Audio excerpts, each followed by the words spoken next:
Please like my videos and share them with your friends and colleagues. Please subscribe my channel if you have not already subscribed. Thank you. We now discuss the solution of a problem from the question paper CSIR National Eligibility Test held in the month of July 2024. The problem is from the section Complex Analysis and it is related to the concepts of power series. This question is from the part C, a multiple select question. There can be more than one answer and the question carries 4.75 marks. The question ID is 704081. This question is suitable for the aspirants of JL, DL, TS set, AP set, IT JAM and GATE. Right. The given question is, which of the following conditions ensure that the power series sigma n greater than or equal to 0 an z power n defines an entire function? So, which of the following conditions ensure that this power series defines an entire function? We are given four options. Option 1, the power series converges for every z belongs to C. Option 2, the power series converges for every z belongs to R, thus the field of real numbers. Option 3, the power series converges for every z belongs to the set consisting of 2 power n, where n belongs to the set of natural numbers. Option 4, the power series converges for every z belongs to the set consisting of 1 by 5 to the power of n, where n belongs to n. Let's now discuss the solution of the problem by taking the options one by one. Right, before entering into the discussion of the problem, we recall some of the results. The first result is an entire function can be represented by power series that has infinite radius of convergence. An entire function can be represented as a power series that has infinite radius of convergence. Conversely, if a power series has an infinite radius of convergence, then it represents an entire function. And the second result is a well-known result. Suppose that the power series sigma an z power n converges at a point z is equal to z naught, then the power series converges for mod z less than mod z naught. That means the power series converges for every z in this open disk mod z less than mod z naught. It is the theorem enlisted as 6.38 theorem in a book by S. Ponnuswamy and Herb Silverman. The title of the book is Complex Variables with Applications. It's a very important result and we are going to make use of this result. And the options, their validity will depend upon this result only. Now let's call option 1. The power series converges for every z belongs to C.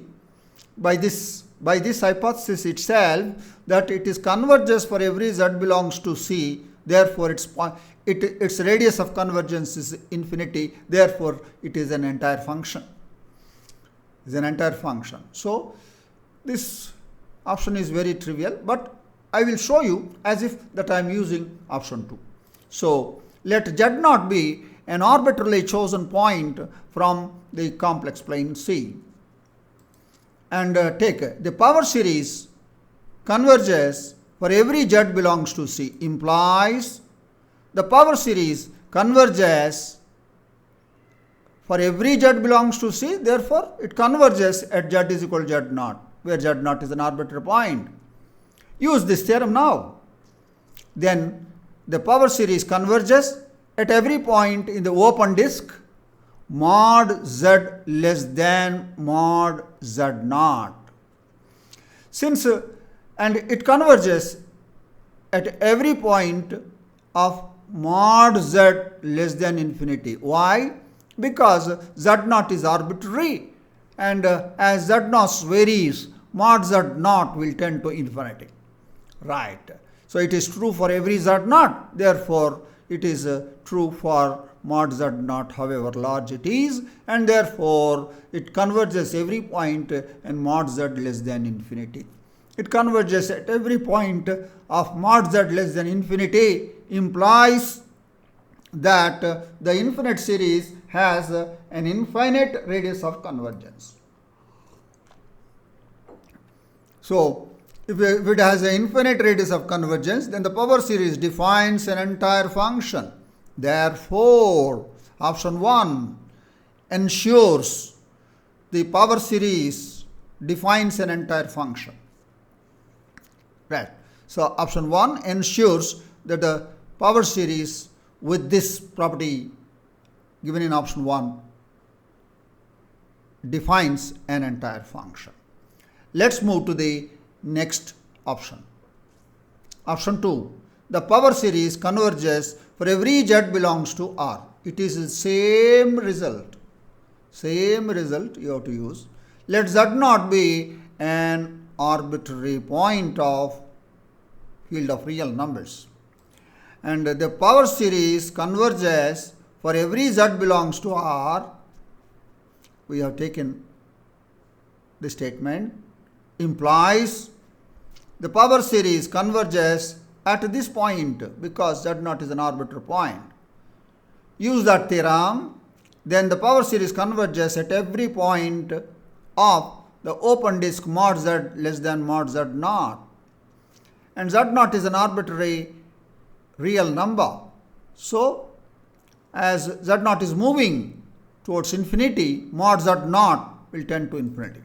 So, therefore, the series converges at every point of the open disk mod z less than infinity. That is the entire finite complex plane. So, that means the radius of convergence is infinity. Therefore, the power series defines an entire function. Thus, the option 2 ensures that the power series defines an entire function. So, option 2 is true. So, let's go for option 3. It is again the same process. The power series converges for every z belongs to the set consisting of 2 power n belongs to n. Now, as n tends to infinity, 2 power n tends to infinity. So, obviously, it will converge everywhere. So, the power series converges for every z belongs to 2 power n. That means the power series converges at every point of mod z less than 2 power n. At every point of the open disk mod z less than 2 power n, n belongs to n, however large n may be. So, that means the power series converges at every point of mod z less than infinity. That is the entire finite complex plane. So, that means the point, therefore, the radius of convergence is infinity. Therefore, the power series defines an entire function. Therefore, option 3 ensures that the power series defines an entire function. So, thus, the first 3 options we have proved they are true. They ensure. Right. Let's go to the 4th option. The power series converges for every z belongs to the set consisting of 1 by 5 to the power of n belongs to n. And if you follow the same steps as in the case of option 1, 2, 3, then you will find the power series converges in mod z less than 1 by 5 you will get. But the radius of convergence must be, what will be the radius of convergence? The radius of convergence will be at least 1 by 5. But now we give a counter example here. For the power series sigma z power n, it is a well known sigma z power n power series. The radius of convergence is 1. You can use the ratio test or Head-Mott's test, Head-Mott's formula, or whatever it is. So R is the radius of convergence. R is the radius of convergence, that is 1. Now the power series sigma z power n converges for every z belongs to 1 by 5 to the power of n belongs to n. Why? Because 1 by 5 to the power of n is a complex number, is a real number, is okay. Every real number is a complex number, and mod of that is 1 by 5 to the power of n is less than 1. When it is less than 1, it is in the circle of convergence. Therefore, it converges. So therefore, the power series sigma z power n converges for every z belongs to 1 by 5 to the power of n belongs to n, because 1 by 5 to the power of n is less than 1 for all n belongs to n. So, but your power series sigma z power n is 1 plus z square is equal to, plus so on and so forth, is equal to 1 by 1 minus z. It is analytic everywhere except at z is equal to 1, and it is not an entire function. It is not an entire function. But so the power series converges. So this is a power series sigma z power n converges for every z belongs to 1 by 5 to the power of n, but it is not an entire function. So it's a counterexample. So this tells you that option 4 does not ensure that the series sigma z power n defines an entire function. So option 4 is not true. That means it doesn't ensure. Agreed. The answer to this question is options 1, 2 and 3, but not 4. That is the detailed discussion of the solution of this problem from the section complex analysis, which is related to the concepts of power series. And this argument heavily depends upon that theorem. That theorem is sometimes called Abel's theorem, right? Sometimes called as Abel's theorem. So if you know that, then this becomes very, very easy. I am sure that you have understood the solution of this problem. I thank you all for watching my video. You have come up to this. Please like and share my videos with your friends and colleagues. Please subscribe my channel. If you have not already subscribed, I wish you all the best. Thank you.